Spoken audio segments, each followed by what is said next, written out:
Capítulo 18. El Señor me dirigió la palabra.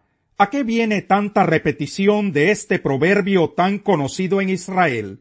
Los padres comieron uvas agrias y a los hijos se les destemplaron los dientes. Yo, el Señor Omnipotente, juro por mí mismo que jamás se volverá a repetir este proverbio en Israel. La persona que peque morirá.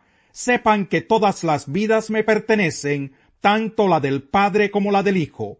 Quien es justo practica el derecho y la justicia, no participa de los banquetes idolátricos en los cerros, ni eleva plegarias a los ídolos malolientes de Israel. No deshonra a la mujer de su prójimo, ni se une a la mujer en los días de su menstruación. No oprime a nadie, ni roba, sino que devuelve la prenda al deudor, da de comer al hambriento, y viste al desnudo. No presta dinero con usura, ni exige intereses, se abstiene de hacer el mal, y juzga imparcialmente entre los rivales. Obedece mis decretos, y cumple fielmente mis leyes. Tal persona es justa, y ciertamente vivirá. Lo afirma el Señor Omnipotente. Pero bien puede suceder que esa persona tenga un hijo violento y homicida, que no siga su ejemplo, y participe de los banquetes idolátricos en los cerros, que deshonre a la mujer de su prójimo, oprima al pobre y al indigente, robe y no devuelva la prenda al deudor, y eleve plegarias a los ídolos, e incurre en actos repugnantes, que además preste dinero con usura y exija intereses. ¿Tal hijo merece vivir? Claro que no. Por haber incurrido en estos actos asquerosos, será condenado a muerte, y de su muerte solo él será responsable. Ahora bien, ese hijo podría a su vez tener un hijo que observa todos los pecados de su padre, pero no los imita, pues no participa de los banquetes idolátricos en los cerros, ni eleva plegarias a los ídolos malolientes de Israel, ni deshonra a la mujer de su prójimo, no oprime a nadie, no roba, devuelve la prenda al deudor, da de comer al hambriento y viste al desnudo, se abstiene de hacer el mal, no presta dinero con usura ni exige intereses, cumple mis leyes y obedece mis decretos. Un hijo así no merece morir por la maldad de su padre, merece vivir. En cuanto a su padre, que fue un opresor, que robó a su prójimo y que hizo lo malo en medio de su pueblo, morirá por su propio pecado. Pero ustedes preguntan, ¿por qué no carga el hijo con las culpas de su padre? Porque el hijo era justo y recto, pues obedeció mis decretos y los puso en práctica. Tal hijo merece vivir. Todo el que peque merece la muerte, pero ningún hijo cargará con la culpa de su padre, ni ningún padre con la del hijo. Al justo se le pagará con justicia, y al malvado se le pagará con maldad. Si el malvado se arrepiente de todos los pecados que ha cometido, y obedece todos mis decretos, y practica el derecho y la justicia, no morirá. Vivirá por practicar la justicia, y Dios se olvidará de todos los pecados que ese malvado haya cometido. ¿Acaso creen que me complace la muerte del malvado? ¿No quiero más bien que abandone su mala conducta y que viva? Yo, el Señor, lo afirmo. Si el justo se aparta de la justicia y hace lo malo, y practica los mismos actos repugnantes del malvado, ¿merece vivir? No, sino que morirá por causa de su infidelidad y de sus pecados, y no se recordará ninguna de sus obras justas. Ustedes dicen, el Señor es injusto, pero escucha, pueblo de Israel, ¿en qué soy injusto? ¿No son más bien ustedes los injustos? Cuando el justo se aparta de la justicia, cae en la maldad y muere, pero muere por su maldad.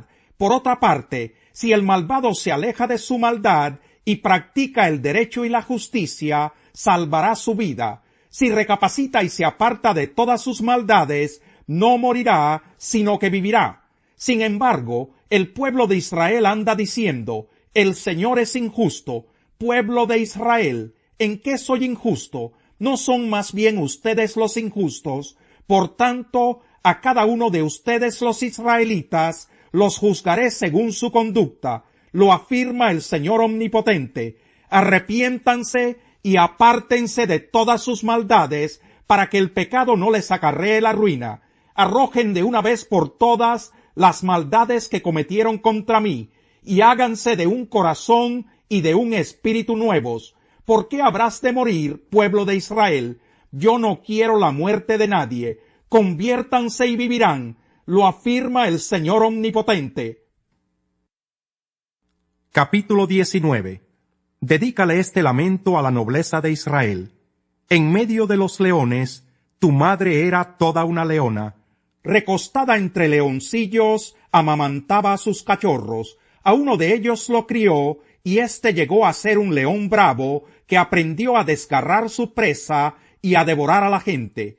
Las naciones supieron de sus excesos y lo atraparon en una fosa. Se lo llevaron encadenado a Egipto.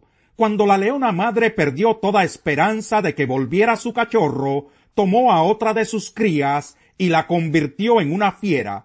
Cuando este león se hizo fuerte, se paseaba muy orondo entre los leones. Aprendió a desgarrar su presa y a devorar a la gente. Demolía palacios, asolaba ciudades y amedrentaba con sus rugidos a todo el país y a sus habitantes. Las naciones y provincias vecinas se dispusieron a atacarlo, le tendieron trampas y quedó atrapado en la fosa. Encadenado y enjaulado lo llevaron ante el rey de Babilonia. Enjaulado lo llevaron para que no se oyeran sus rugidos en los cerros de Israel. En medio del viñedo tu madre era una vid plantada junto al agua, fructífera y frondosa gracias al agua abundante. Sus ramas crecieron vigorosas, aptas para ser cetros de reyes. Tanto creció que se destacaba por encima del follaje. Se le reconocía por su altura y por sus ramas frondosas, pero fue desarraigada con furia y arrojada por el suelo. El viento del este la dejó marchita y la gente le arrancó sus frutos. Secas quedaron sus vigorosas ramas y fueron consumidas por el fuego. Ahora se halla en el desierto, plantada en tierra árida y reseca. De una de sus ramas brotó un fuego, y ese fuego devoró sus frutos. Nada queda de esas vigorosas ramas, aptas para ser cetros de reyes. Este es un lamento, y debe entonarse como tal. Capítulo 9. Ahora bien, el primer pacto tenía sus normas para el culto, y un santuario terrenal. En efecto, se habilitó un tabernáculo de tal modo que en su primera parte, llamada el lugar santo, estaban el candelabro, la mesa y los panes consagrados. Tras la segunda cortina estaba la parte llamada el lugar santísimo, el cual tenía el altar de oro para el incienso y el arca del pacto, toda recubierta de oro. Dentro del arca había una urna de oro que contenía el maná, la vara de Aarón que había retoñado y las tablas del pacto. Encima del arca estaban los querubines de la gloria, que cubrían con su sombra el lugar de la expiación, pero ahora no se puede hablar de eso en detalle. Así dispuestas todas estas cosas, los sacerdotes entran continuamente en la primera parte del tabernáculo para celebrar el culto, pero en la segunda parte entra únicamente el sumo sacerdote y sólo una vez al año, provisto siempre de sangre que ofrece por sí mismo y por los pecados de ignorancia cometidos por el pueblo. Con esto el Espíritu Santo da a entender que mientras siga en pie el primer tabernáculo, aún no se habrá revelado el camino que conduce al lugar santísimo. Esto nos ilustra hoy día que las ofrendas y los sacrificios que allí se ofrecen no tienen poder alguno para perfeccionar la conciencia de los que celebran ese culto. No se trata más que de reglas externas relacionadas con alimentos, bebidas y diversas ceremonias de purificación, válidas sólo hasta el tiempo señalado para reformarlo todo. Junto a las aguas de Meribá hicieron enojar al Señor, y a Moisés le fue mal por culpa de ellos, pues lo sacaron de quicio, y él habló sin pensar lo que decía. No destruyeron a los pueblos que el Señor les había señalado, sino que se mezclaron con los paganos y adoptaron sus costumbres, rindieron culto a sus ídolos y se les volvieron una trampa. Ofrecieron a sus hijos y a sus hijas como sacrificio a esos demonios. Derramaron sangre inocente, la sangre de sus hijos y sus hijas, al ofrecerlos en sacrificio a los ídolos de Canaán. Su sangre derramada profanó la tierra. Tales hechos los contaminaron. Tales acciones los corrompieron. La ira del Señor se encendió contra su pueblo. Su heredad le resultó aborrecible. Por eso los entregó a los paganos, y fueron dominados por quienes los odiaban. Sus enemigos los oprimieron, los sometieron a su poder. Muchas veces Dios los libró, pero ellos, empeñados en su rebeldía, se hundieron en la maldad. Al verlos Dios angustiados, y al escuchar su clamor, se acordó del pacto que había hecho con ellos, y por su gran amor les tuvo compasión.